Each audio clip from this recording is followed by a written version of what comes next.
She stood on those courthouse steps while the whole town laughed. 6 people up for auction that Friday afternoon in Harlan Creek, Montana. 5 of them were claimed within seconds. But when her name was called, the courtyard went quiet. 10 seconds, 15, 20, and then someone in the crowd said it loud enough for everyone to hear who'd want her anyway. That laughter, that silence, that $1 bill placed on the table by a man nobody had noticed standing in the shadows. $1. The lowest price a human being had ever been assigned in that town. She walked down those steps, picked up that dollar, folded it, put it in her pocket, and said 2 words. All right. What that crowd didn't know, what they couldn't have imagined in that moment, was that those 2 words were the beginning of the thing that would change everything. Not just for her, for all of them. This channel is where the American West comes alive through stories of cowboys and quiet courage, of love that grows slow and honest like grassland after rain, of mothers who give everything and ask for nothing, and of the kind of human compassion that reminds us what we're actually here for. If those are the stories that speak to you, you are exactly where you belong. What this story gave me, and what I hope it gives you, is this. Your worth was never determined by what someone was willing to pay for you. Not by $1, not by a crowd's laughter, not by the people who looked right at you and chose not to see. Dignity is not something the world assigns. It is something you carry into every room, every storm, every impossible morning, and no one can fold it up and take it from you. If this story moved something in you, I want to know. Leave a comment below. Tell me the moment that hit you hardest. Share this with someone who needs to hear it today. And if you haven't subscribed yet, there are more stories exactly like this one waiting for you right here, every single week. Stay with us. The best part is just ahead. The notice went up on a Tuesday. It was tacked to the community bulletin board outside Harlan Creek Town Hall, right beside the Lost Dog flyers and the church potluck schedule, a plain white sheet of paper. 6 names typed out in 2 columns, and beside the 6th name, someone had taken a red marker and added 4 words that nobody bothered to take down. Margaret Cole stood in front of that bulletin board at 7:45 in the morning, her hands pushed deep into the pockets of her jacket, and she read those 4 words a second time. Who'd want her anyway? She did not cry. She did not pull the paper down. She did not look around to find out who wrote it. She just stood there in the cold October air of Harlan Creek, Montana, and read it the way she used to read a student's essay. Quietly, without rushing to judgment. 3 women were standing near the hardware store entrance, maybe 20 feet away. They were whispering. They were looking at her. They weren't hiding either of those things. Margaret, whom most people called Merritt, lifted her eyes from the paper and looked out at the main street of this town she had been in for less than 3 weeks. A few pickup trucks. A diner with a hand-painted sign. The sky was the color of pewter that hadn't made up its mind yet. She looked back at the paper. Then she turned and walked toward the diner to get coffee because the morning was cold and she had a long day ahead. This is how she got here. 3 weeks earlier, she had been in Billings. She had a job she loved, an apartment she'd furnished slowly over 12 years, a routine that kept her sane. She taught 3rd grade at Riverside Elementary. She was the kind of teacher students remembered. Not because she was easy, because she sat down at their level when something important needed to be said. Her son Dale was 22, a junior at Montana State, smart kid. A little too trusting, maybe, but that was something she had always considered a gift rather than a flaw. She raised him alone from the time he was 4 years old. From the morning his father walked out the front door, Yeah. didn't come back. No argument, no explanation, just gone. She had built everything after that with her own hands. And for a long time, it had been enough. Then Dale called her on a Thursday afternoon in September. He said, "Mama, I think I made a mistake." That sentence, in that voice, was the thing that ended her life in Billings and sent her to Harlan Creek. Dale had invested every dollar of 3 years of scholarship savings into a land purchase, 80 acres of agricultural property near Harlan Creek, Montana. The price was $180,000. He put $28,000 down and financed the rest through Harlan Creek First Trust, the local bank run by a man named Roy Tanner. The land had a title dispute that had been sitting unresolved since 1987. Roy Tanner knew this, Dale did not. When Merritt found out, she sold her car, took $340 from her savings account, rented the cheapest car she could find, and drove north. She was going to fix this. She had fixed harder things with fewer resources. What she hadn't counted on was Harlan Creek itself. She applied for work at the general store. The owner, a round-faced woman named Viv Hartwell, looked at her for about 4 seconds and said the position was filled. She applied at the elementary school. They said the same thing. She got hired at Martha's Diner on a Monday and was let go on a Thursday afternoon. The reason given was vague. She found out later that Viv had come by for coffee that Wednesday and stayed for an hour. She had $340, no job, and a son with $28,000 locked into a fraudulent contract. That was when the town council announced the Rural Labor Assistance Program. The way it worked was simple. People who needed short-term income could register. Ranch owners or landowners who needed workers would come. They would hear the terms. They would make offers. It was legal. It was voluntary. Except for one small detail. Anyone who declined to register was disqualified from the town's emergency food assistance for the following 30 days. Merritt registered. Not because she had no choice. She registered because working for honest wages was the only option left that let her look herself in the mirror. She wrote her name on the form, listed her skills as accurately as she could, and turned it in. Someone added 4 words in red marker and pinned it to the board. The auction was held on a Friday afternoon. The front steps of Harlan Creek Town Hall were wide and made of gray stone that held the cold. 6 people stood on those steps while the town gathered in the courtyard below. Roy Tanner stood at the center with a clipboard. He wore a suit. He always wore a suit. He smiled at people as they arrived and shook hands and said hello by name, because he knew every single person in this town and they all knew him. The first man was taken within 15 seconds.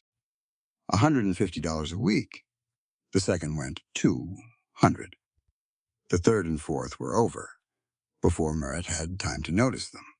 The fifth, an older woman, drew an offer of $90. A few eyebrows went up in the crowd. Nobody said anything. Then Roy Tanner called Margaret Cole. He described her briefly. Schoolteacher, no ranch experience, single. 10 seconds passed. 15. Viv Hartwell was standing near the fence with a coffee cup in her hand. Her voice carried the way voices do when people aren't trying to keep them quiet. She said, "I told you. Who'd want her anyway?" There was laughter. A genuine laugh, not a mean-spirited one, just the easy laugh of people who don't think very hard about the sound of it landing. Marette stood on the step. with her back straight and her hands at her sides. She had learned a long time ago that this was the only way to survive moments like this. You stayed in your body. You kept your face still. You did not give anyone the satisfaction of watching you fold. Roy Tanner glanced at his watch, and then there were footsteps, slow ones, heavy ones, not hurried at all. A man stepped out from under the big oak tree at the far end of the courtyard. He had been standing there the entire time. Nobody had noticed him.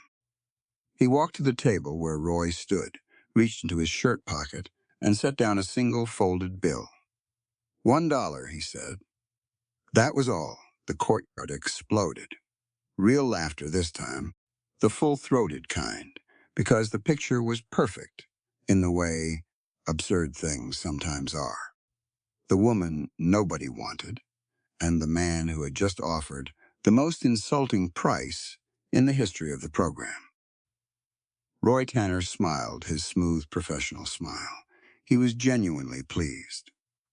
$1 meant humiliation. Humiliation meant Merritt Cole would leave town within the week, and without Merritt Cole, the questions about Dale's contract would fade away on their own. Merritt looked at the dollar on the table.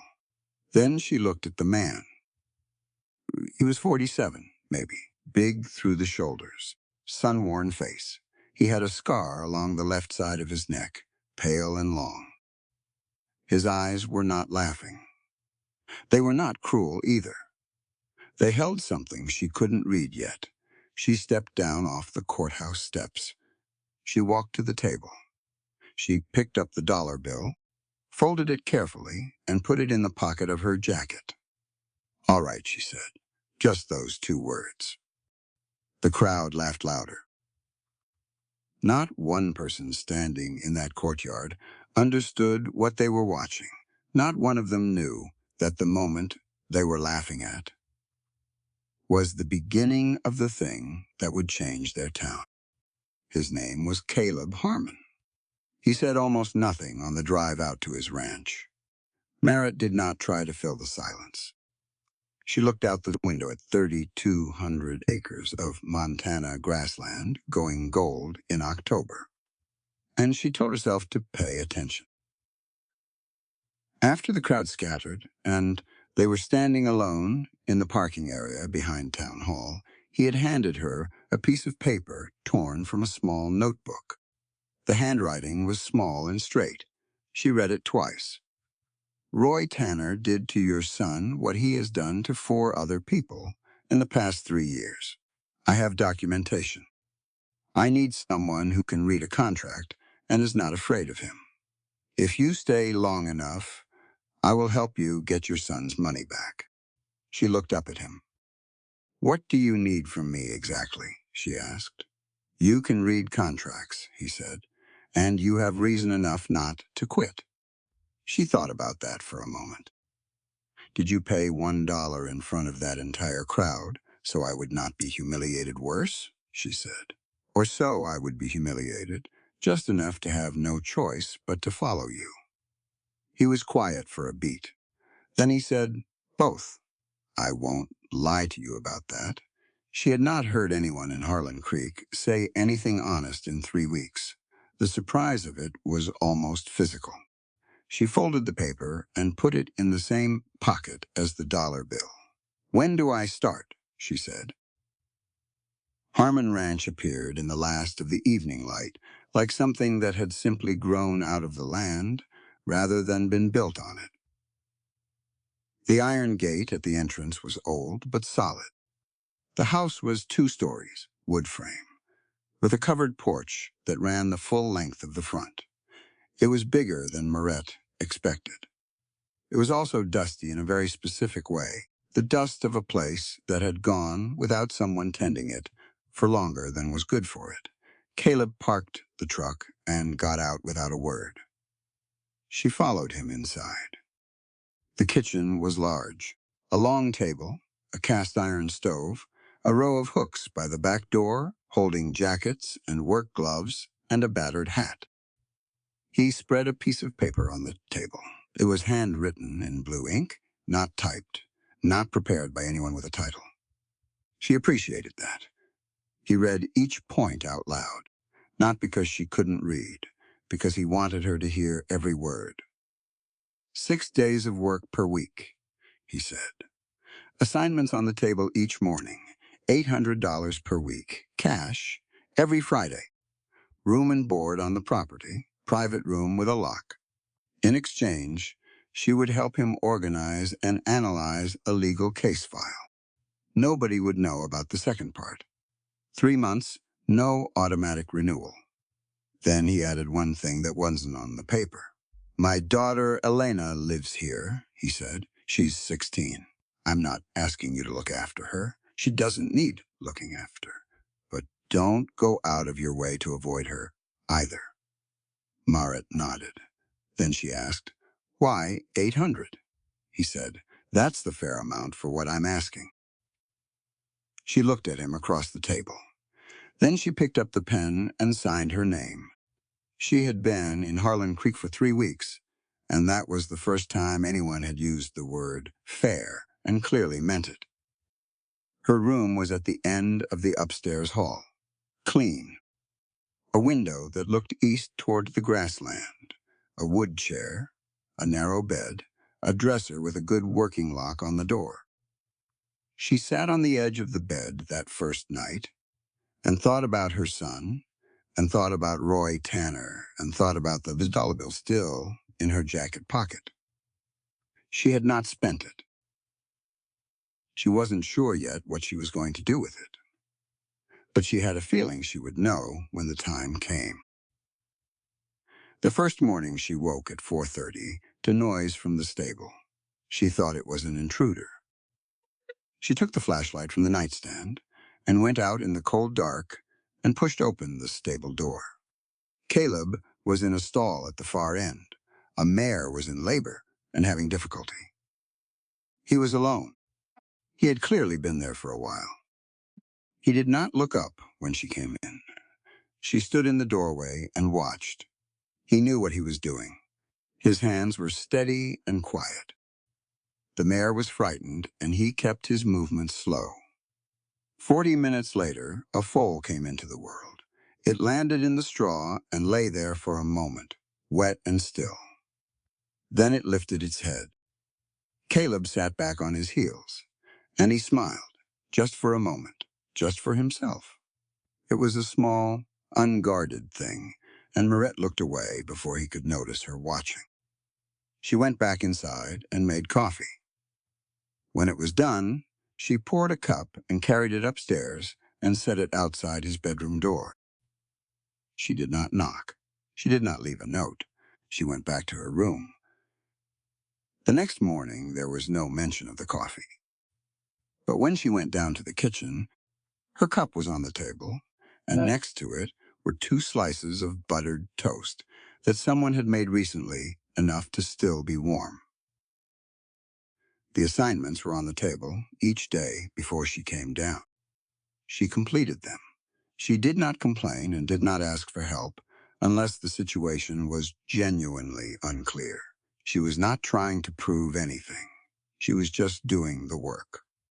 The second week, he assigned her 2 miles of fence line along the east pasture. Inspect and repair. No instructions given. That afternoon she finished and came back. He drove out an hour later to check. He stood looking at the fence without saying anything for a long moment. Then he said, "Where'd you learn that, Wyoming?" She said, "Nothing more. That was all." She had grown up on a cattle ranch in Wyoming, the youngest daughter of a family that had worked that land for 3 generations. She had left it behind for a man who did not stay. But the knowledge had not left her. The corner of his mouth moved, almost not there. But she caught it. That evening she asked him if she could begin working through the case files. He spread them on the kitchen table, and she started reading. The documentation was extensive but unorganized. He had been collecting pieces for years without quite knowing how to assemble them. She understood systems. She understood how to find patterns in paper. That was what 20 years of teaching had given her. She began building a timeline. Elena appeared on the third morning. Marit was at the kitchen table at 6 a.m. with the files spread around her. The girl came downstairs in sweatpants and a faded t-shirt with her earbuds in and opened the refrigerator and stood looking into it for a while. Then she took out last night's leftovers and turned and leaned against the counter and looked at Marit the way you look at furniture you are not sure you want in the room. Dad hire someone new, she said. Not a question. Yes, Marit said. The last one only made it 3 weeks, Elena said. I'm not the last one, Marit said. Elena looked at her for another moment. Then she put her earbuds back in and took her food and left. 3 mornings later, the girl came down and sat across from Marit without being asked. She looked at the files. What are you doing? She said. Reading contracts, Marit said. Looking for the pattern. Whose contracts? Elena asked. The man who took my son's money, Marit said. Elena pulled one of the folders toward her and opened it. She was quiet for a minute. Then she said, this column here, the numbers don't add up the way they should. Marit looked. Elena was right. I'm good at math, Elena said. That was how it started between them. Not with warmth, not with effort, just with 2 people sitting at the same table and doing useful work. By the end of the second week, they had established something that was not quite a routine, but was close to one. Marit worked the ranch during the day. Caleb worked alongside her more often than not, though rarely in the same field. In the evenings, she sat with the files, and Elena joined her sometimes without being asked. The girl had a gift for spotting numerical inconsistencies that would have taken Marit days to find on her own. The storm came at the end of week 3. It rolled in from the northwest, around 11 at night, the kind of storm that moves fast and has no patience. Caleb came to her door and knocked twice and said simply, we need to work. They worked side by side for 4 hours, moving cattle, securing the barn, tying down anything that could become a projectile. They did not talk much. They didn't need to. There was a rhythm to it that came naturally, the rhythm of 2 people who both knew what hard physical work actually felt like. At 3 in the morning, they sat on the back steps. Wet clothes. Cold coffee. The storm was easing. You haven't complained once, he said. Who would I complain to? She said. A long pause. He was looking out at the dark field. When I was a boy, he said, my father told me a storm like this is just the land breathing. She looked at the side of his face. She understood that this was not small talk. This was a door opened just slightly, with great care. She did not try to walk through it. She sat with him in the quiet and drank her cold coffee and let the moment be what it was. That was the right thing to do. She knew it the way she knew how to read weather. By the end of the 3rd week, the case file had a shape. Marit had spread everything across the kitchen table in chronological order, using her own color-coded system of sticky notes and paper clips. Elena sat across from her most evenings, calculator in hand, working through the numbers with the kind of focus that teenagers usually reserve for things they care about intensely. The pattern was there. It had always been there. It just needed someone who knew how to read it. Roy Tanner had done this 4 times in 5 years. Every single time, the victim was someone from outside Harlan Creek. Someone who didn't know the local names or the local customs, or which handshakes were trustworthy and which ones were theater. Every single time, there was a piece of agricultural land with a complicated history.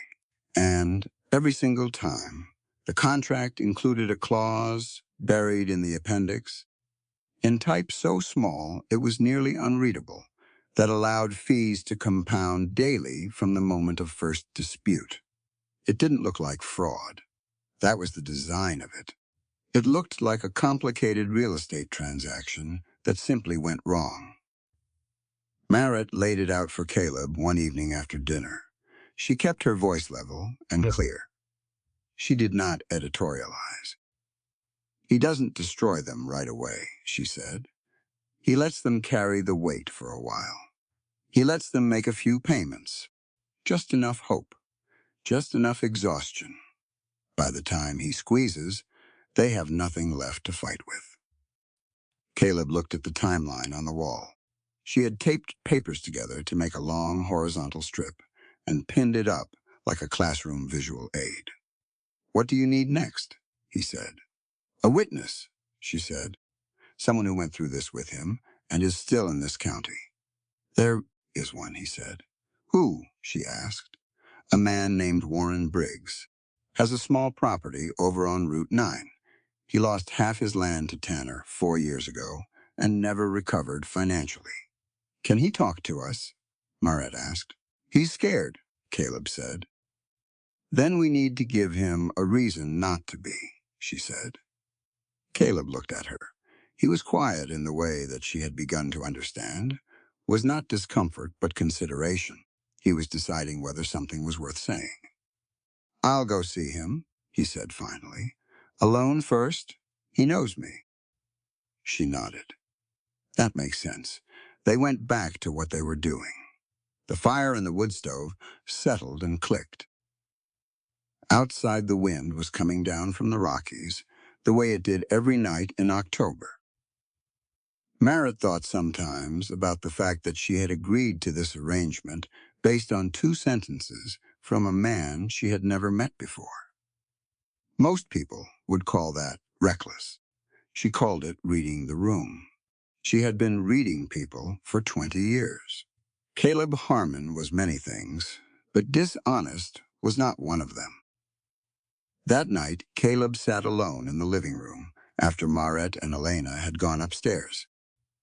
He did not turn the lights on.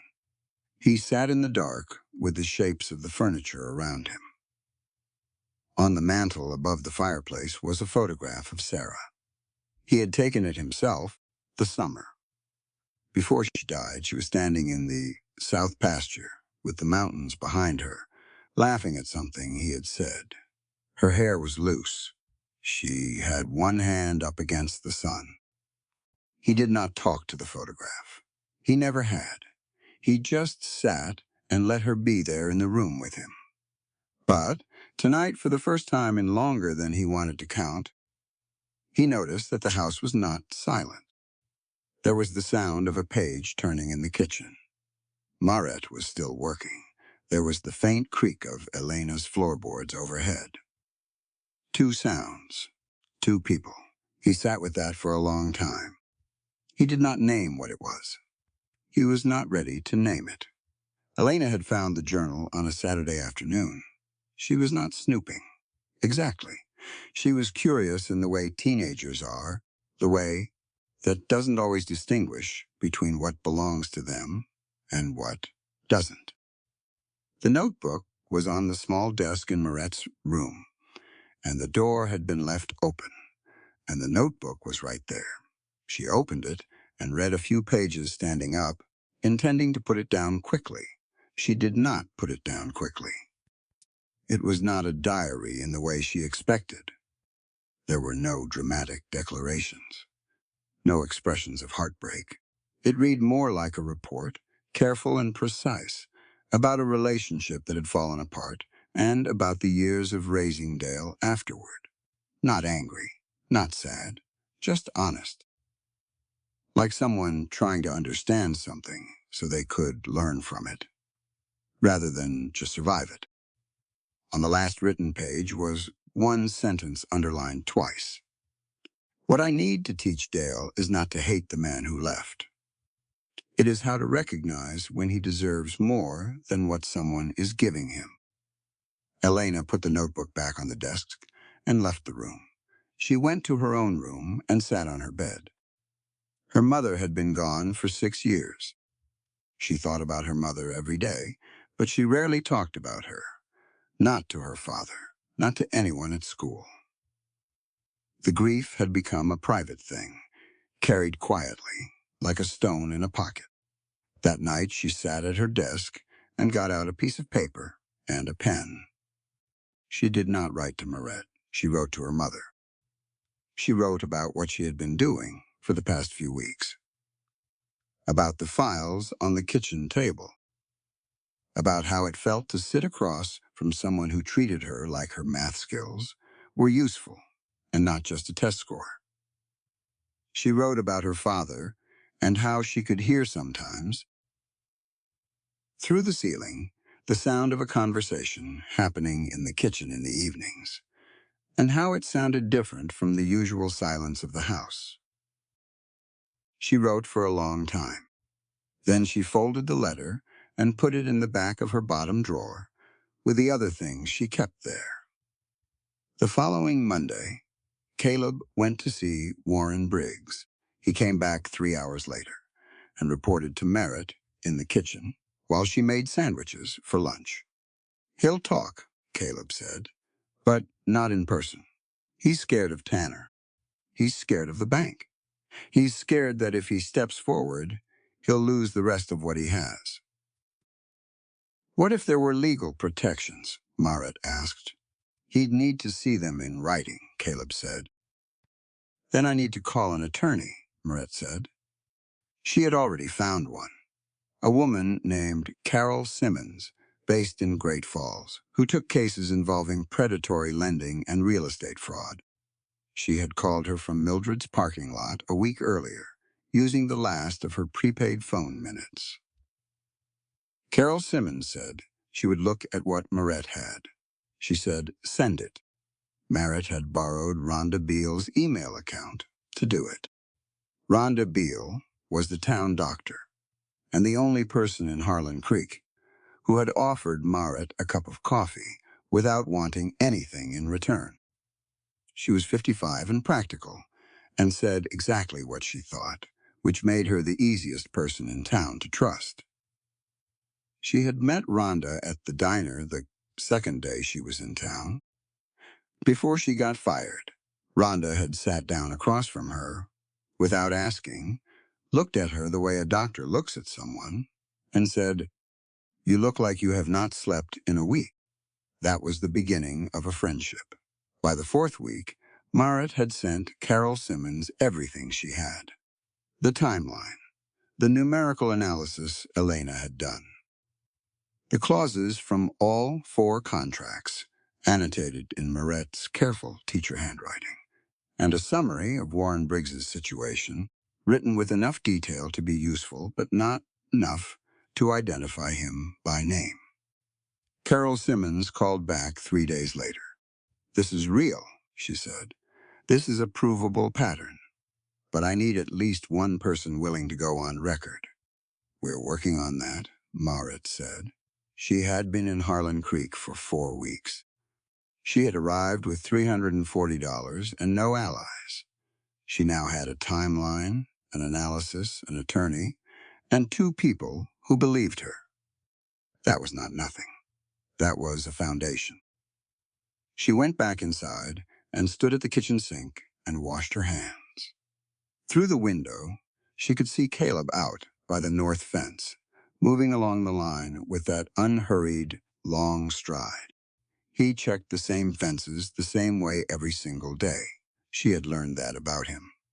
He was a person who showed up, not dramatically, just consistently, every morning.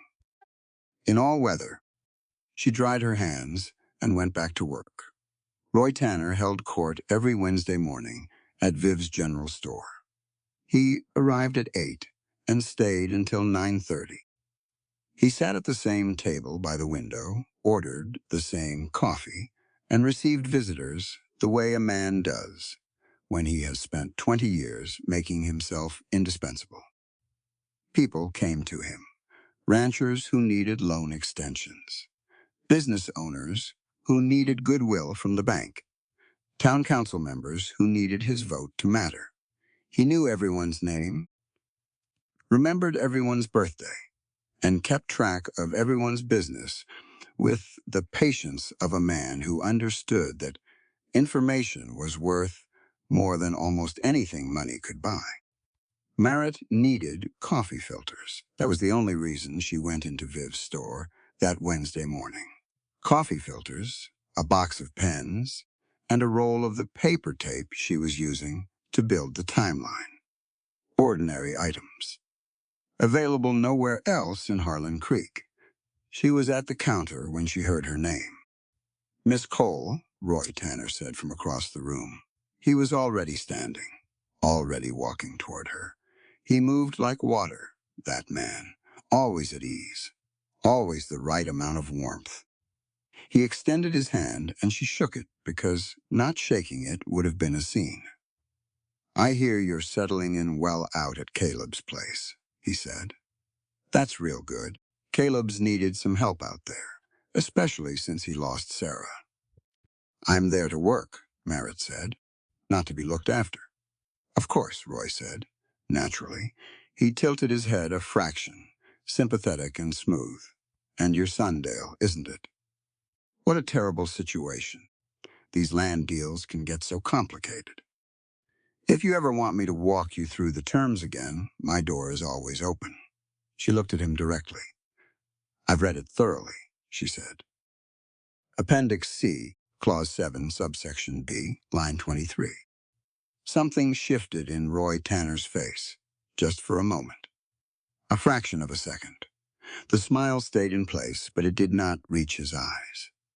"You are an interesting woman, Miss Cole," he said. "You really are." She paid for her items and left. That afternoon, she told Caleb what had happened. They were sitting on opposite ends of the kitchen table, which had become their customary working arrangement. "He knows I've read the contract," she said. "He'll move," Caleb said. "He's already moving," she said. "The question is which direction." She was right that he was already moving. Roy Tanner that evening made 3 phone calls. He did not say anything untrue in any of them. He simply asked questions. He mentioned that he'd heard Merritt was looking into some property dispute on behalf of her son. He said he hoped it would all work out.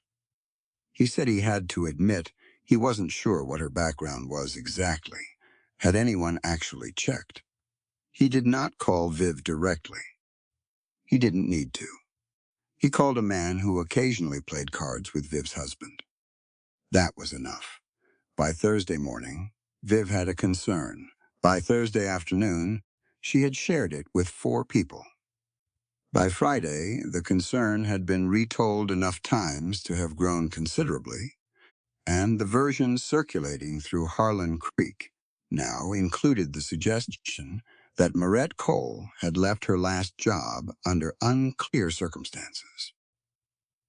Merritt heard the first whisper of it at the feed store. She was picking up supplies for Caleb, and the man behind the counter looked at her differently than he had the week before. Not hostile, just different. The way people look at you when they have recently been told something about you that they are not sure whether to believe. She carried the supplies to the truck and drove back to the ranch. She did not say anything about it to Caleb that evening. She was not going to change her approach because Roy Tanner was making noise. That was exactly what he wanted. What she did instead was call Carol Simmons. "We need to move faster," she said. "What do you have?" Carol said. "I have documentation. I have a timeline. I have a numerical analysis that I can email you tonight. What I do not yet have is someone on the record." "Keep working on that," Carol said. "Without a willing plaintiff, this does not go to court." "I know," Merritt said. She went back inside and worked until midnight. Elena stayed with her until 10, long past her usual time. She didn't say anything about why. She just sat there with her calculator and her pencil and worked through the numbers one more time to make sure. They were airtight. Merritt let her stay. At some point during those quiet hours, something shifted between them that was hard to name. It was not warmth exactly, not yet. It was something more like recognition. The acknowledgement that passed between two people who have both decided to take something seriously and are glad to not be alone in it. Roy Tanner made his next move on a Saturday. He had found something. 6 years earlier, back in Billings, a parent had filed a lawsuit against Marette Cole. The claim was academic favoritism. The lawsuit had been withdrawn and the file sealed. No wrongdoing was ever established. But Roy had contacts at the Yellowstone County Courthouse, and he had the front pages of the filing, the part that listed the allegations. Not the outcome pages, not the part that said the claim was false. He did not post it anywhere. He did not need the internet for this. He put it in an envelope and gave it to Viv Hartwell on a Sunday afternoon, mentioning that he'd stumbled across it, and he wasn't sure what to make of it. And he thought, given that Caleb had a teenage daughter in the house, someone responsible ought to know. Viv was a responsible person. She told 4 people by Monday noon. By Wednesday, the story circulating through Harlan Creek was that Marette Cole had a legal record involving a child. That was the week everything broke. Caleb heard about it from Warren Briggs, who had heard it at the hardware store. Caleb drove straight home. He did not stop to think through what he was doing. He had a daughter. He had a 16-year-old daughter, alone in the house, with a woman he had brought there and vouched for in his silence, if not in his words. He came in through the back door. Marette and Elena were at the kitchen counter. Elena was laughing at something she had just read out loud from a book, and Marette was laughing too. A real laugh, the kind that takes the whole face. It was the first time Caleb had heard her laugh like that. He set a folded piece of paper on the table. "Marette," he said. His voice was different. Not calm, controlled. She looked up. "I need you gone by tomorrow morning." Elena stepped back from the counter. "Dad," she said. "Elena, go upstairs." The girl did not move for a moment. Then she went. Marette looked at the paper, then at Caleb. "Do you want to hear what I have to say?" she asked. "Or have you already decided?" Silence. The answer was in the silence, louder than anything he could have said. "I'll buy out in the morning," she said. She did not yell. She did not throw anything. She did not demand an explanation or a chance to defend herself. She just went upstairs and began to pack her bag. This was the thing she had learned the hard way. 20 years ago, when someone has already decided, you cannot argue your way back in. You either wait for them to reconsider on their own, or you go. She went. She recognized the feeling of being left behind. It was familiar, like an old road she had hoped to never drive again. She packed her bag, and she was in the driveway at 7 the next morning. Caleb had put an envelope on the hood of the ranch truck the night before. Her full wages for the week, cash. He had paid the full amount. She took the envelope without looking at the house and walked down the long driveway to the main road to wait for Rhonda, who she had called the night before. Mildred Cross's boarding house was on the south end of Harlan Creek's Main Street, a blue 2-story house with a painted porch and a hand-lettered vacancy sign that had been there so long the letters had faded. $35 a night. Marette had enough for 18 days. The room was small, one window looking out at the alley. A narrow bed, a wooden chair, a lamp on the nightstand with a pull chain. The carpet was clean and old. There was a shared bathroom down the hall that was always warm because Mildred kept the heat high for her own joints. Marit sat on the edge of the narrow bed and called her attorney. I have a slight change in circumstances, she said. Carol, Simmons said, define slight. I no longer have a working base in Harlan Creek. I am staying at a boarding house. Does that affect the documents? Carol asked. No, Marit said. I have copies of everything. Then it doesn't change my position, Carol said. We still need someone on record. I know, Marit said. I'm working on it. She hung up and sat with the phone in her lap for a moment. Then she put it on the nightstand and got out her files. She had packed them with everything else. Habit. She did not call Dale to tell him what had happened. She did not want him to do anything rash. He was 22, and he cared about her, and that was sometimes the most dangerous combination. She did not post anything online. She did not have many followers, and she did not want the attention anyway. She did not drive back to Billings.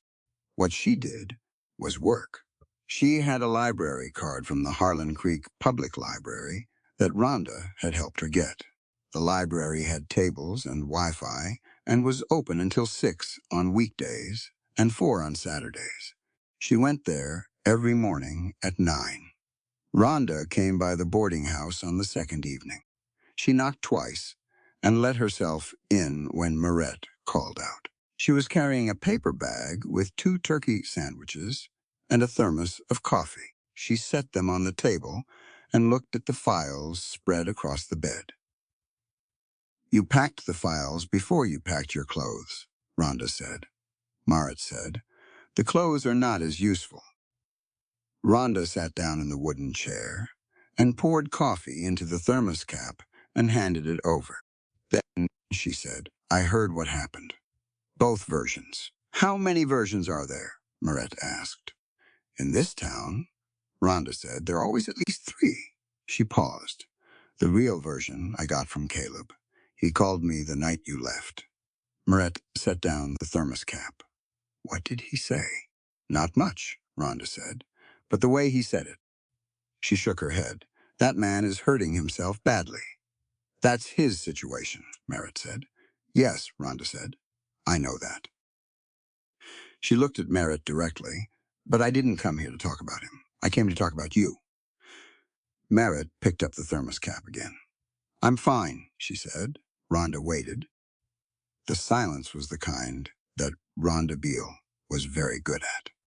25 years of medicine had taught her how to let a silence sit until it became more uncomfortable than honesty. Marit set the cup down. Her hands were not quite steady. I am so tired, she said. She said it the way you say a thing that you have been not saying for a very long time. Not dramatically, just factually. And then she kept going because once you start that sentence, it is very difficult to stop. She told Rhonda about the 20 years. Not about Caleb. Not about the ranch. About the 20 years before that. About raising Dale alone and teaching school and building everything from scratch after his father left, and about how she had never once allowed herself to be anything less than capable because there was no one else to be capable in her place. I don't want people to pity me, she said. I know that, Rhonda said, but there's a difference between letting someone pity you and letting someone love you. And you have spent so long not letting anyone do either that you have forgotten they are different things. Marit looked at the window. The alley outside was dark. She did not cry loudly. It was very quiet when it came. Just a few minutes of tears that she let happen, and then she was done. Rhonda handed her a napkin from the sandwich bag and did not make a fuss about it. After a while, Rhonda said, What's your next move? Marit blew out a breath. I need one person willing to go on record against Tanner. Warren Briggs is the most likely candidate, but he's scared, and without Caleb backing the conversation, I don't know if I can get him there. What about the attorney? Rhonda asked. She's ready. She's waiting on me. Then find your witness, Rhonda said. She stood and pulled on her coat. You know where I am. She left. Marit went back to work. Elena Harmon knocked on Mildred's door on day 3 at 10 in the morning. Marit heard the knock and went to the door and found the girl standing in the hallway with 3 manila folders under her arm and her school backpack over one shoulder, and an expression that was trying very hard to be businesslike. I copied everything before you left, Elena said. She held up the folders, and I found 2 more people who signed contracts with Tanner. They'll talk to an attorney if someone can guarantee legal protection. Marit looked at her. Does your father know you're here? She asked. No, Elena said. But there's a lot he doesn't know that I do. The girl stepped past her into the room and set the folders on the table beside the existing files. She looked at the spread of papers on the bed and the color-coded notes and the timeline pages pinned to the wall above the narrow desk. You brought all of it, she said. I always bring all of it, Marit said. Elena sat down at the table and opened the first folder. The way she moved, the directness of it reminded Marit of someone, and it took her a moment to realize it reminded her of herself. You were not fair to my father, Elena said. She said it without looking up from the folder. Marit sat down across from her. I didn't do anything wrong, she said. I know, Elena said, but he didn't do anything wrong either. Not on purpose. He did something scared. There's a difference. She looked up. Neither of those things matters as much as finishing what we started with Tanner, she said. Marit looked at this 16-year-old who had just made a distinction that half the adults in Harlan Creek would not have thought to make. She felt something in her chest ease slightly. Which 2 people? Marit asked. Elena opened the second folder. They worked for 4 hours. That evening, Marit called Carol Simmons and told her she had 3 potential witnesses, 2 new and 1 existing. She described the new documentation Elena had brought. Carol said, get me signed statements from the 2 new ones, and we can file within the week. Marit wrote that down. Then she looked at the phone in her hand for a long moment. She thought about Caleb sitting in his dark kitchen. Rhonda had said he called her the night Marit left, not to accuse anyone, not to defend himself, just to say something he could not say to anyone else. She thought about the day she watched him smile at a newborn foal at 4:30 in the morning. She thought about 2 slices of buttered toast left on the kitchen table. She thought about what it cost a man like that to open a door and what it cost him when he slammed it shut. She picked up a pen and a legal pad and she began to write a letter. Dale Cole showed up on a Tuesday in his rusted Civic with 2 days' worth of clothes and the expression of someone who has been losing sleep. He had heard what happened at the ranch, not from Marit, from someone at the gas station where he was picking up work by the hour. He pulled into Mildred's parking area and came upstairs and knocked, and when Marit opened the door, he said, Mama, Mama, just that. She let him in. He sat at the small table and told her about Roy Tanner's offer. The bank president had approached him directly at the station. Dale had been pumping gas into a rancher's truck when Roy pulled up in his silver sedan and got out and walked over and shook Dale's hand and said he had been thinking about the situation, and he felt terrible about how things had gone. He offered $15,000. Sign a settlement. No more legal action. Clean break. The way Dale told it, Roy had seemed genuinely sorry. He said, I know that's not all of it, son, but it's what I can do right now. It would let you and your mother stop carrying this. Dale looked at Marit. I almost said yes, he admitted. I almost did it right there. Why didn't you? She asked. Because I thought about what you would think if I did, he said. She sat across from him.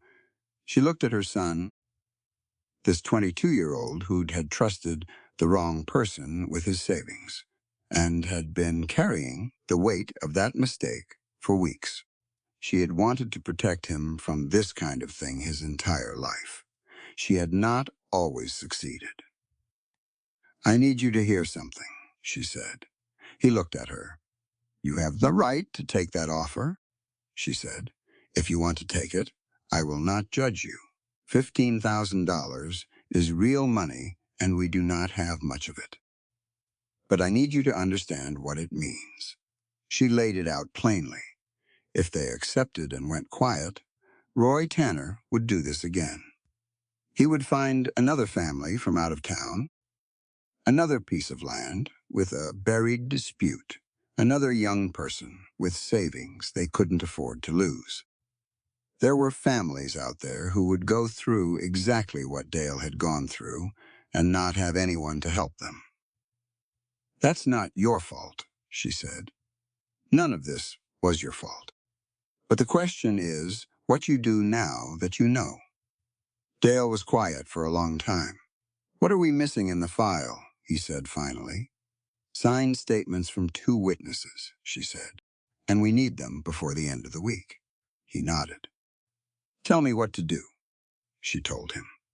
He spent the next 2 days driving to addresses Elena had found, sitting in people's kitchens and listening to their stories and asking them, as carefully as he could, whether they would be willing to put the stories in writing with a guarantee of legal protection from Carol Simmons' office.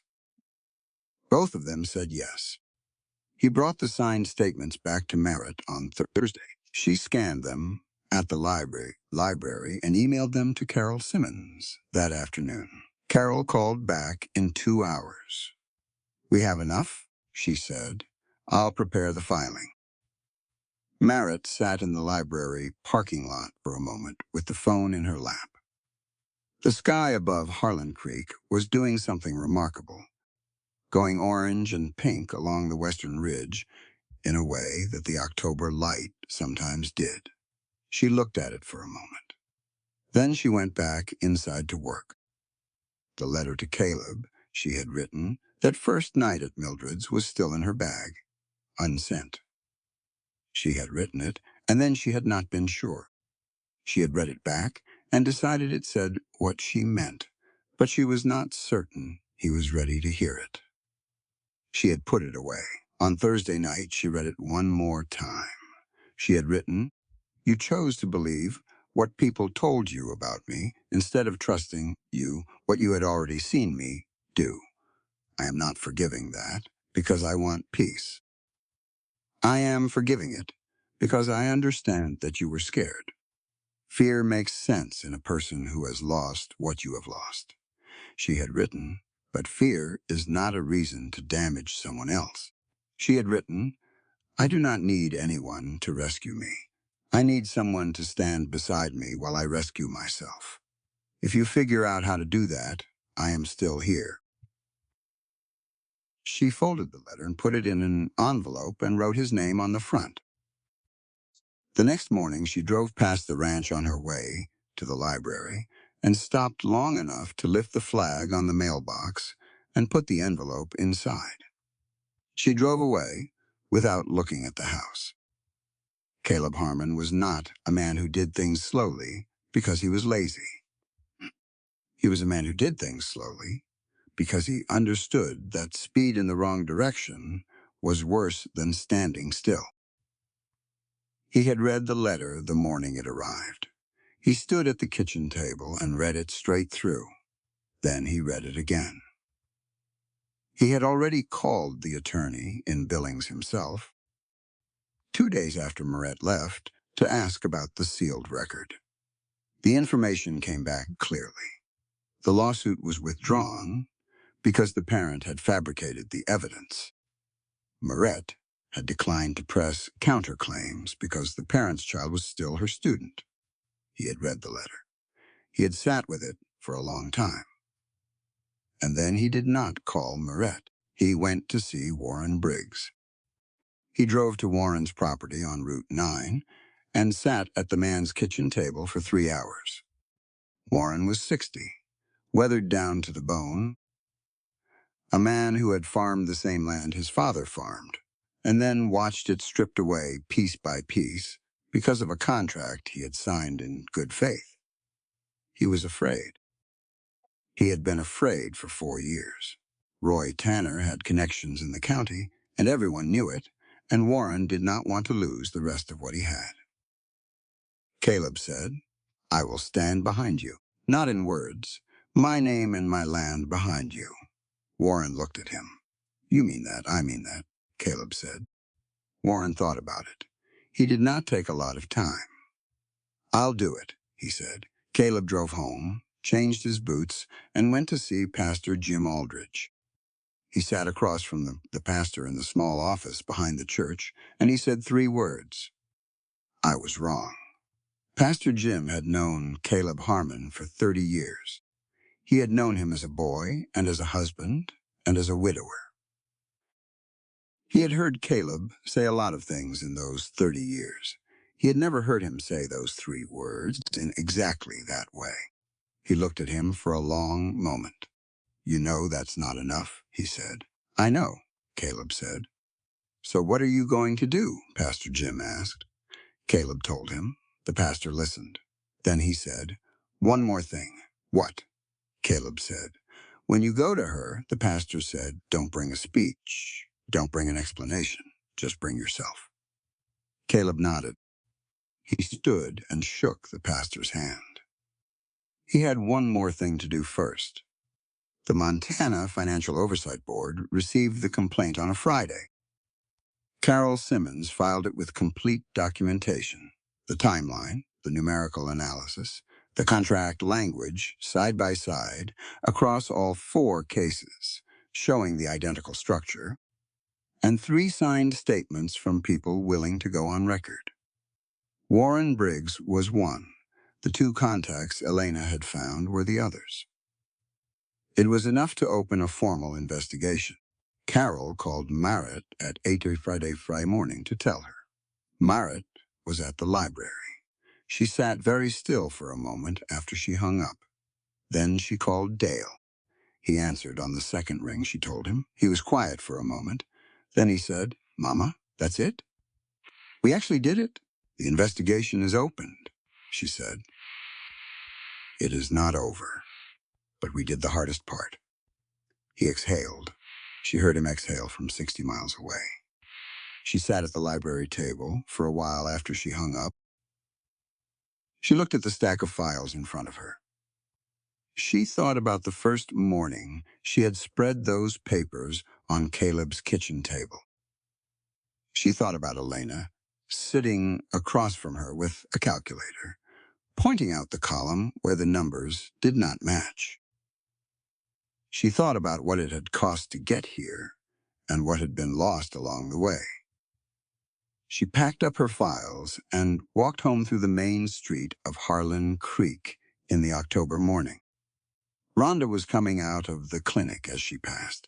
She fell into step beside Marit without preamble. "I heard," Rhonda said. "Carol called me because she couldn't get you. I had my phone off at the library," Marit said. "It's real," Rhonda said. "You actually built a real case." "We built it," Marit said. "Elena did as much as I did." Rhonda looked at her. "How are you?" she asked. "I'm fine." Rhonda made the sound she made when she thought someone was not telling the truth, but was not going to push for it right this moment. "Have lunch with me," she said. They ate at the diner.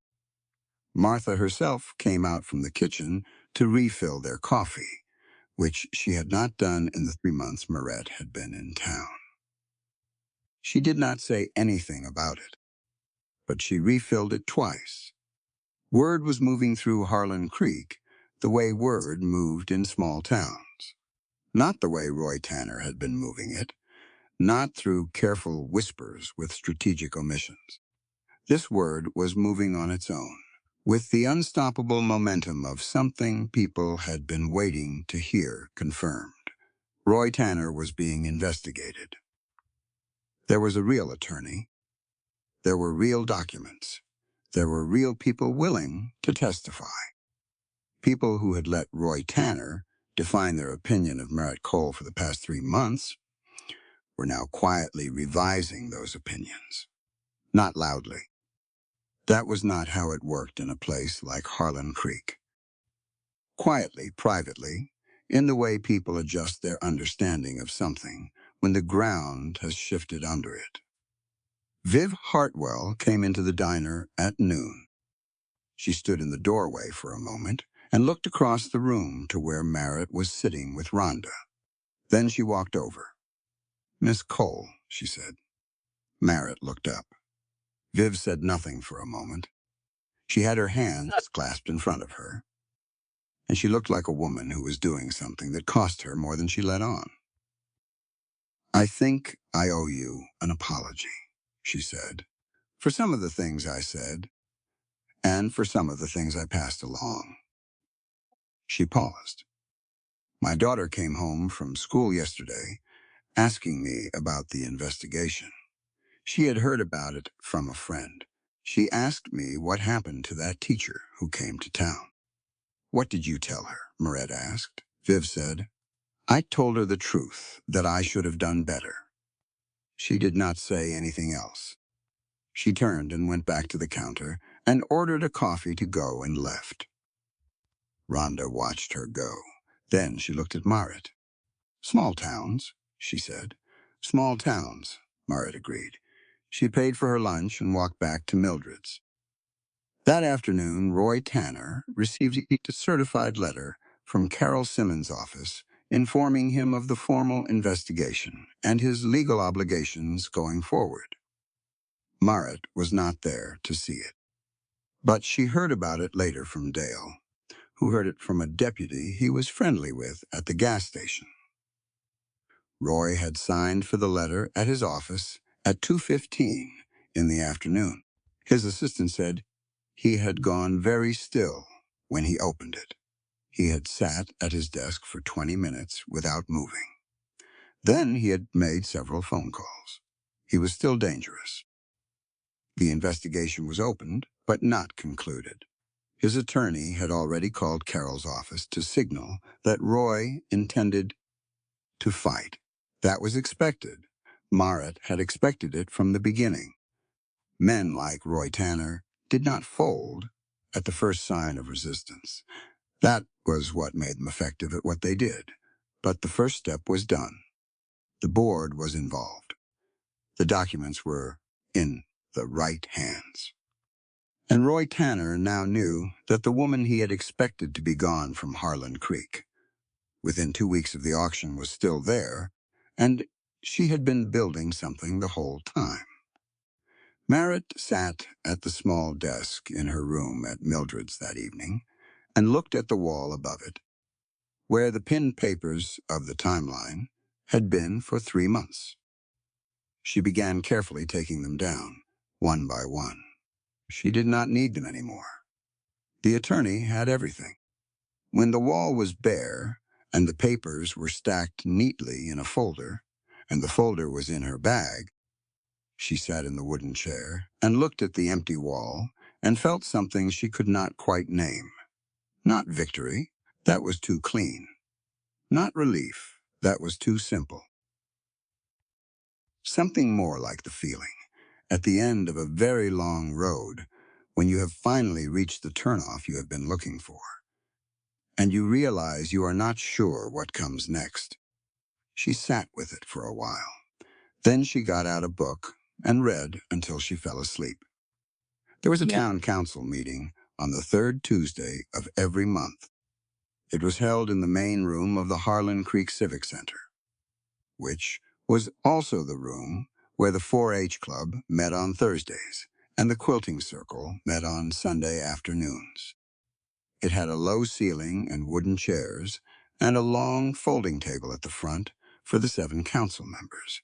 It held about 80 people if you put chairs in the aisles. On this particular Tuesday, there were 93. Harlan Creek did not often have standing room at the council meeting. The agenda for this one had nothing unusual on it: road maintenance, the library's budget request, a zoning question about the old feed store property. It was a routine meeting on paper, but word had gotten around that Moretcole intended to use the community input portion of the meeting. And in a town of 1,200 people, that was enough. She arrived at 7 o'clock with Rhonda beside her and Dale behind her. She carried a laptop bag, a USB drive, and the printed summary Carol Simmons had prepared. She sat in the second row and waited. Roy Tanner was at the meeting. He sat near the back wall with his attorney, a man from Billings who had driven up that afternoon. Roy was in his suit. He nodded at people he knew as they came in, which was nearly everyone. The council worked through the regular agenda: road maintenance, the library, the feed store property. 45 minutes. Then the chair said, "We'll open the floor for community input." Merritt stood. She walked to the front of the room and connected the laptop to the projector and pulled up the first document. "My name is Margaret Cole," she said. "I've been in Harlan Creek for 3 months. Most of you know who I am. I'm the woman who was sold for $1 at the labor auction on the first Friday of October." There was a sound in the room. Not laughter this time. "I'm going to use the next 12 minutes to tell you about something that has been happening in your town for the past 5 years," she said. "I am going to use facts and documents. I am going to name names. And when I am done, I would be grateful if you would ask the questions you want to ask." She talked for 12 minutes.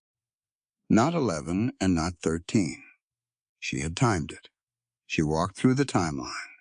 She showed the contracts side by side, the identical structure of the hidden clause in each one. She showed the numbers Elena had calculated. She named 4 victims, including Warren Briggs, who was sitting in the third row, with his hands flat on his thigh and his jaw set. She did not raise her voice. She did not use language that was dramatic or accusatory. She stated facts. She showed documents. She let the pattern speak for itself, because the pattern was more damning than any speech she could have given. When she finished, she said, "The Montana Financial Oversight Board received this documentation 8 days ago. A formal investigation has been opened. I am not the attorney on this case. Carol Simmons of Great Falls is the attorney on this case. And her contact information is in the packet I'll leave at the front table. If anyone in this room has had a similar experience with Harlan Creek First Trust, I would encourage you to reach out to her office." She paused. "Thank you for your time," she said. Roy Tanner was already on his feet. "This is a deliberate attempt to slander a member of this community," he said. "These documents are selective and misleading, and I intend to demonstrate that clearly in the appropriate legal venue. Clause 7, subsection B, line 23, Marette had said." She did not look at him. She was looking at the council chair. Accruing dispute processing fee, compounding daily, applicable from first notice of title discrepancy. Not disclosed in the initial consultation meeting. Present in identical language across all 4 contracts. I can read it aloud if that would be helpful. Roy Tanner sat down. The room was very quiet. Then Warren Briggs stood up. He was 60 years old, and he had not spoken at a public meeting in 4 years. His voice was rough when he started, but it got steadier as he went. He told the room what had happened to him, his 80 acres, his loan, the clause he had never seen, the year he had spent trying to fight it alone and failing, the 3 acres he had left. He sat down. The meeting did not end on time that night. Merritt and stood at the front table for an hour afterward, answering questions and directing people to Carol Simmons' information. Rhonda stood beside her. Dale stood behind her. Elena Harmon stood near the back of the room, watching. Caleb Harmon had not come to the meeting, but he had heard about it by 10 o'clock from 3 different people. He was sitting on the back steps of the ranch house when his phone buzzed the 3rd time. He looked at the message and put the phone down on the step beside him. He looked out at the dark pasture. He had been to see Warren Briggs. He had offered his backing, and Warren had gone and spoken tonight in front of 93 people. That mattered. That was real. He had been to see Pastor Jim. That conversation had been short but honest. He had read Moret's letter 7 times. What he had not done was go to her, because he understood, with the kind of clarity that comes from sitting alone in the dark and thinking clearly, that what he owed her was not an apology. Not exactly. An apology was words, and he had proven that he was capable of misreading words. What he owed her was something he could not manufacture quickly. He needed to show it rather than say it. He got up from the steps and went inside. He got out a piece of paper and sat down at the kitchen table. The kitchen table where she had worked for 3 weeks. The kitchen table where Elena had sat across from her at 6 in the morning with a calculator. He wrote for a while. He crossed things out. He rewrote. He folded the paper and put it in his jacket pocket. In the morning, he drove to Mildred's boarding house. He knocked on the door at the end of the upstairs hall and waited. Moret opened it. She looked at him for a moment. Then she stepped back from the door. He came in. "I don't have a speech prepared," he said. "Good," she said. "I hate speeches." He sat in the wooden chair. She sat on the edge of the bed. There was enough space between them to say something true. He said, "I was scared." She said, "I know." He said, "Not of being hurt." He stopped, started again. "I was scared of seeing someone who was better than I deserved and losing them again." She looked at him for a long time. "Caleb," she said, "Sarah deserved every bit of what you gave her. I'm not here to be what she was. I'm here to be myself. And you can choose that or not choose it, but the choice should be based on who I actually am, not on what someone puts in an envelope." He said, "I saw who you were, and then I chose not to believe it. That's something I have to live with." "Yes," she said. She did not soften it. "Yes, and it will take time." "How long?" he asked. She was quiet for a moment. Then, for the first time in a long time, she smiled. Not the tired one. Not the polite one. The real one. "Ask me again when you know how long you're willing to try," she said. He stood up, walked to the door, put his hand on the knob. "I'm willing for as long as it takes to stop needing to try," he said. He left. Merritt sat on the edge of the bed for a while after the door closed. Then she got out her files and went back to work. But the set of her shoulders was different. Something had loosened there. Elena had been waiting in the truck in Mildred's parking lot. She had not meant to hear what was said.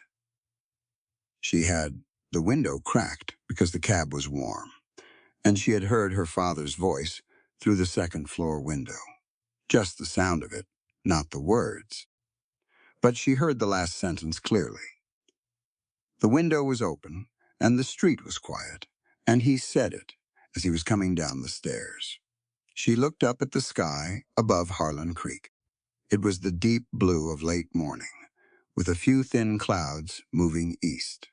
Something that had been tight in her chest since she was 10 years old began, slowly, to ease. The civil trial against Roy Tanner opened in late February in a courtroom in Great Falls. 4 plaintiffs. Carol Simmons representing 3 of them, a second attorney representing Warren Briggs. Roy's attorney was good. He was expensive and well-prepared, and he made the proceedings last 3 weeks. It did not matter.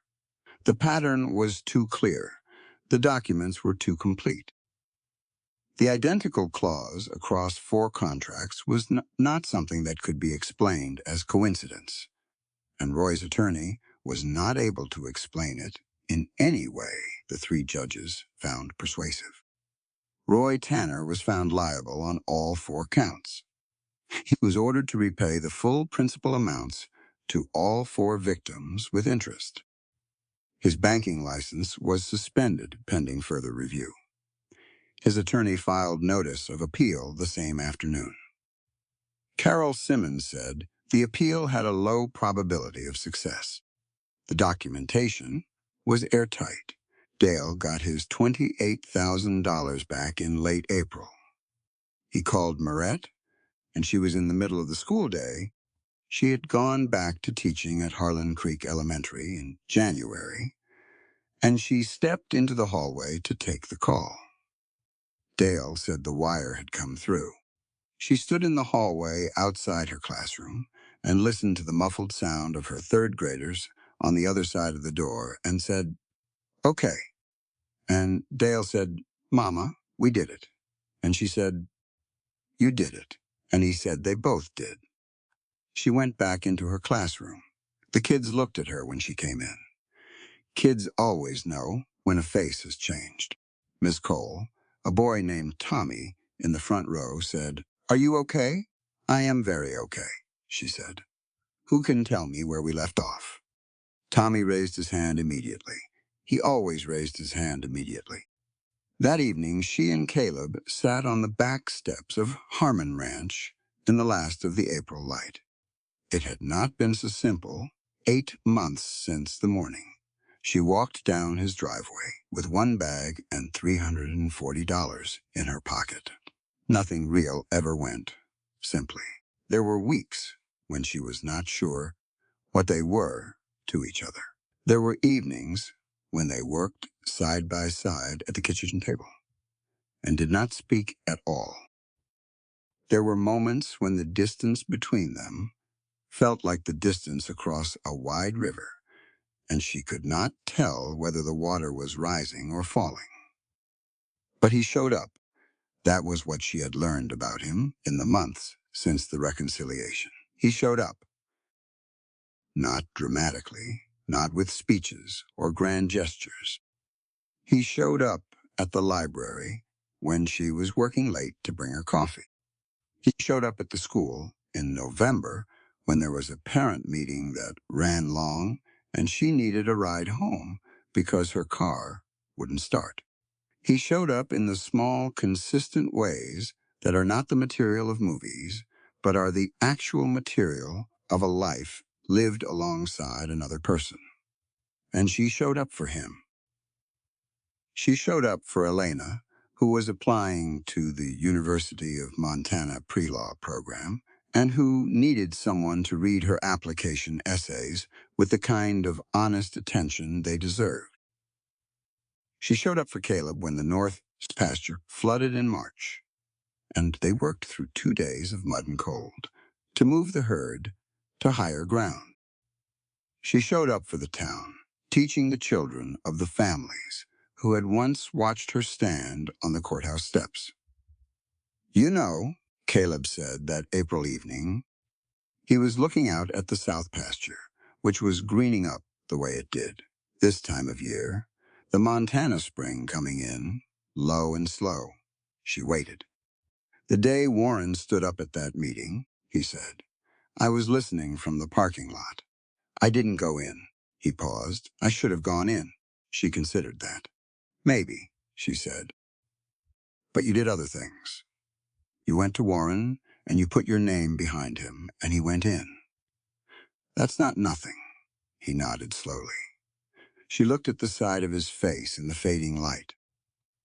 She thought about the first night at his kitchen table, the handwritten contract in blue ink. $800, that was the fair amount. She had not spent the dollar bill. It was still in the pocket of her jacket.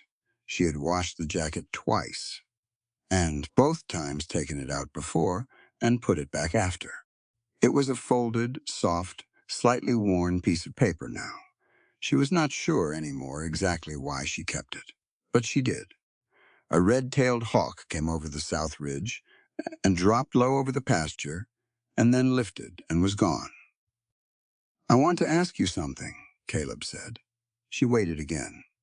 She had learned to wait. He did not say anything for a long moment.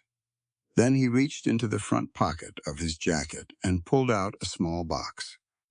She looked at the box, then at him. He was not looking at her. He was still looking at the pasture, but in a way that was not quite seeing it. "I know it would be easier if I could make a speech," he said.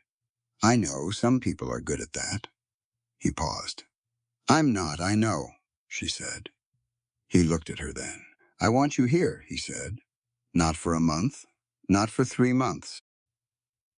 Here, this is what I want, if you want it too." She looked at the box. She looked at his face. She thought about every morning she had driven to school from this house, in the dark, and every evening she had come back, and how the house felt different now than it had in October, and how she felt different too. She held out her hand. He put the box in it. Inside was a ring that had belonged to his grandmother. A simple gold band with a small setting that caught the last of the evening light when she held it up. She put it on. It fit. She looked at him for a long moment. He looked back at her. "Well?" she said. "Well?" he said. They sat there on the steps in the last of the April light, not saying much else, which was the right way for both of them to end that particular conversation. The wedding was on a Saturday in June. Not a large wedding. Not a small wedding exactly either. It occupied that honest middle territory between the two, the territory of people who have thought about what matters, and left out what doesn't. Mirette wore a dress the color of cream that she bought in Great Falls on a Thursday afternoon with Rhonda, who had opinions about every option and was right about most of them. She did not wear heels. She wore the boots she always wore. Nobody said anything about this. Caleb wore his good jacket and a clean shirt and his best hat. He shaved. The ceremony was in the backyard of Harmon Ranch, in the corner that Merritt had spent the spring planting.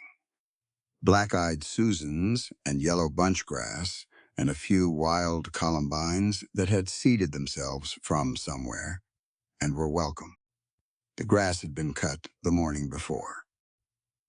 2 long rows of chairs faced a simple arch that Dale and Caleb had put together from wood posts and wound with whatever Rhonda and Elena could find that was blooming.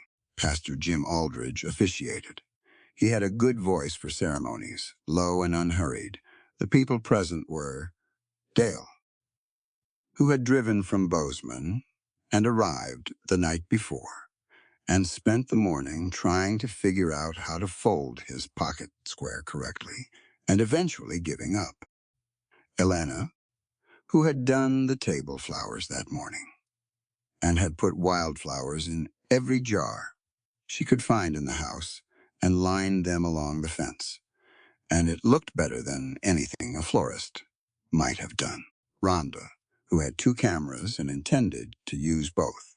Warren Briggs, who had come alone and quietly and sat in the back row and did not leave until the dancing started.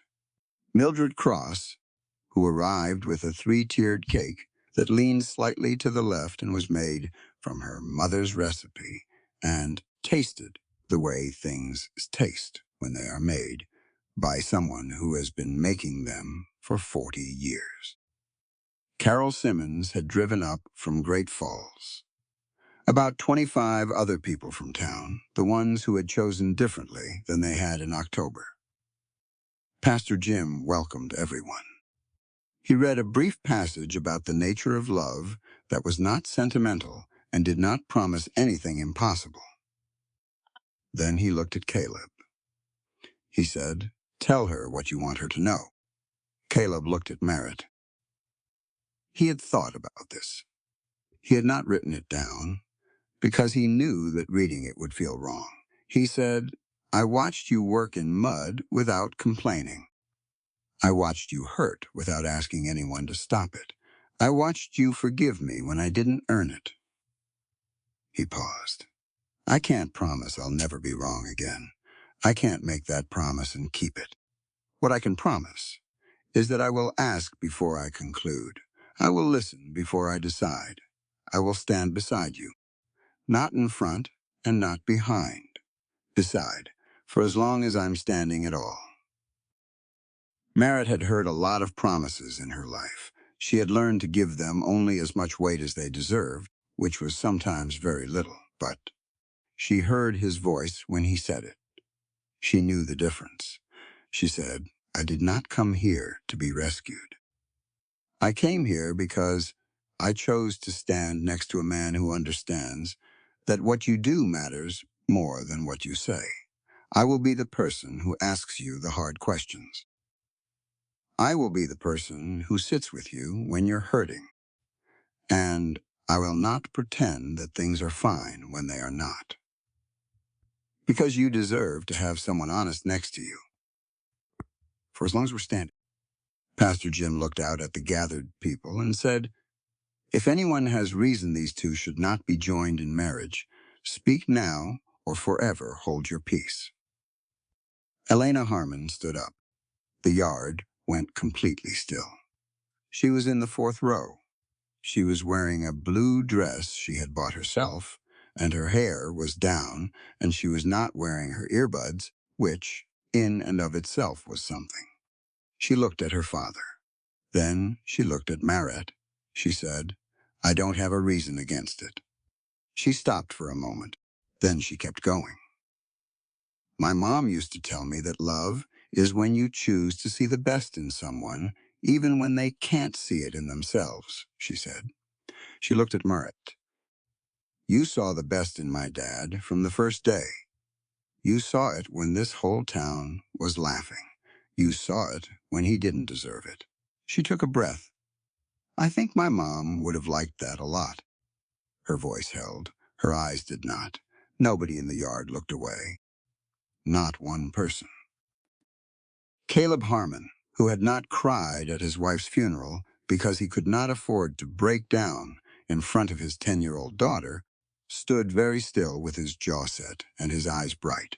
Merritt reached out and took Elena's hand. Elena let her. Pastor Jim cleared his throat once. Then he smiled. "Then by the authority vested in me," he said, "in the state of Montana and in the sight of all of these people, I am delighted to pronounce you married. Caleb, you may kiss your wife." Caleb did. The yard made the sound that yards make at moments like that. Dale was crying before the kiss was over. He was not embarrassed about it. He stood up and clapped with everyone else, and he was crying the whole time. They ate at long tables in the yard. Mildred's cake was magnificent in its imperfection. Rhonda took photographs of everything. Warren Briggs had 2 pieces of cake before he left. Carol Simmons made a toast that was brief and well chosen, and landed the way things do when they are said by someone who has earned the right to say them.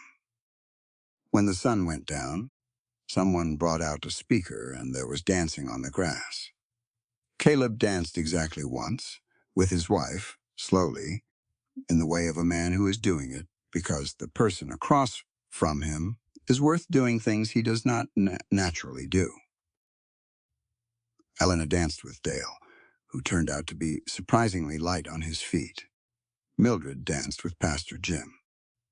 Rhonda danced with no one because she was still taking photographs, and she got better pictures than anyone else there. 2 years later.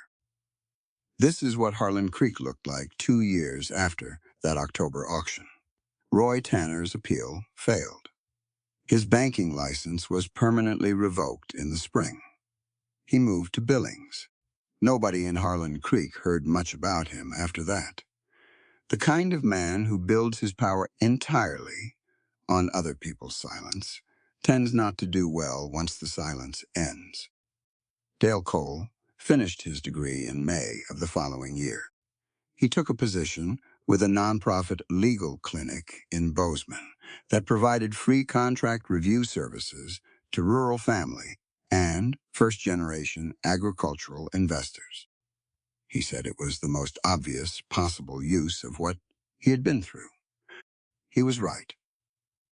Elena Harmon was accepted to the University of Montana in the fall. She studied pre-law. She came home for holidays, and she called Marette every week on Sunday evenings.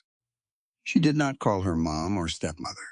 She called her Marette, which was the honest word for what they were to each other. And it was enough. Rhonda Beale retired from medicine at the end of that year. She did not leave Harlan Creek. She opened a one-room community health education office on the south end of Main Street and ran it on her own time and did not charge anyone anything. This was exactly the kind of thing Rhonda Beale would do. Viv Hartwell's general store was still the center of town the way it had always been. Viv was still Viv.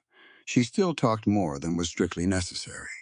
But her daughter was 12 now and growing up fast, and Viv had become, in small and imperfect ways, more careful about what she said and to whom. Small towns change the way people change, slowly, imperfectly, with occasional backsliding, but in a direction. The elementary school had gained a new classroom. Third grade enrollment was up. 3 families had moved to Harlan Creek in 2 years, drawn by the lower cost of land and the school's reputation, which had improved since a certain teacher had come to work there the previous January. Marette still taught 3rd grade. She still sat at their level when she had something important to say. The ranch was the same ranch, the iron gate, the long driveway, the 2-story house that had been dusty in October and was less dusty now. 3,200 acres of Montana grassland that someone was tending again the way it needed to be tended. On a Saturday morning in late October, 2 years after the auction, Marette was on the back steps with her grade book and a cup of coffee. Caleb was in the chair beside her with the weather report on his phone. The mountains to the west had their first snow at the peaks. The pasture below the house was going gold. "Storm coming next week," he said. She did not look up from her grade book. "Just the land breathing," she said. He set his phone down. He looked at her. She was marking something in the grade book, her red pen moving in the careful, deliberate way she did everything. She was wearing the same jacket she had worn the first morning he saw her standing in front of the courthouse bulletin board. He knew that because he could see the outline of the small folded square in the breast pocket. He had noticed it there before and never mentioned it. She had never mentioned it either. He looked at the pasture. He thought about October 2 years ago. He thought about the $1 bill on the table and the sound the crowd made. He thought about the piece of paper he had pressed into her hand in the parking lot and the 2 words she had said in answer. All right. He thought about what those two words had led to. The kitchen table at 6 in the morning. The fence line in the east pasture. The night of the storm and a cup of cold coffee and something his father had said about the land breathing that he had never told anyone before. He thought about the letter in his mailbox and the night he had sat in this same yard in the dark and understood, for the first time in 6 years, that he had allowed his fear to cost him something real. He thought about the wedding in June and his daughter, standing up in her blue dress and saying the truest thing anyone said that afternoon. He thought about now, this morning, this step, this woman. Yeah, he said, just the land breathing. She glanced at him, a brief glance, the kind between people who have had 10,000 conversations and do not need many words for most of them. She saw something in his face, and she held it for a moment before she went back to her grade book. They sat on the back steps in the October morning. The mountains held their first snow. The grassland went gold in every direction. A hawk came over the south ridge and lifted on a current and was gone. The coffee was warm. The day was beginning. It was ordinary in the way the best things are ordinary, quietly, consistently, without fanfare, every single morning, for as long as they were both standing. That was enough. That had always been enough. It just took some of them a little longer to figure it out. The story you are about to read is entirely fictional. While it may draw inspiration from universal human experiences, it does not depict real people or actual events. Any perceived parallels are coincidental and should not be interpreted as deliberate representations. There is a moment in this story that I keep coming back to. Not the auction, not the courtroom, not even the wedding in the June light with wildflowers in every jar along the fence. It is the moment Mary Cole steps down off those courthouse steps, picks up a $1 bill, folds it neatly, puts it in her pocket, and says 2 words. All right. No tears, no protest, no collapsing under the weight of what just happened. Just 2 words and a straight back and a decision made in real time about who she was going to be in the middle of the worst moment she had walked into in years. That is what this story is actually about. We spend a great deal of our lives waiting for the world to assign us our value. Waiting for someone to look at us and say, you are worth something. You matter. You are seen. And when that confirmation doesn't come, or worse, when what comes instead is a crowd's laughter and a $1 bill, something inside us wants to believe that they are right, that the price the world puts on us is the true price. It is not. Merritt Cole never needed Harlan Creek to believe in her. She needed to keep believing in herself long enough for the truth to catch up to the noise. And that is one of the hardest things a human being can do, hold onto their own dignity when everyone around them has decided it isn't worth holding. The second thing this story teaches us is about the cost of fear. Caleb Harmon was not a bad man. He was a good man who had been hurt so deeply and for so long that he had forgotten how to trust what his own eyes were telling him. And in one frightened moment, he chose the version of Merritt that strangers handed him over the version he had watched with his own hands for 9 weeks. That choice nearly destroyed something real. Fear will do that. Fear will take everything you have built with patience and honesty, and it will ask you to throw it away for the temporary relief of feeling safe. Don't let it.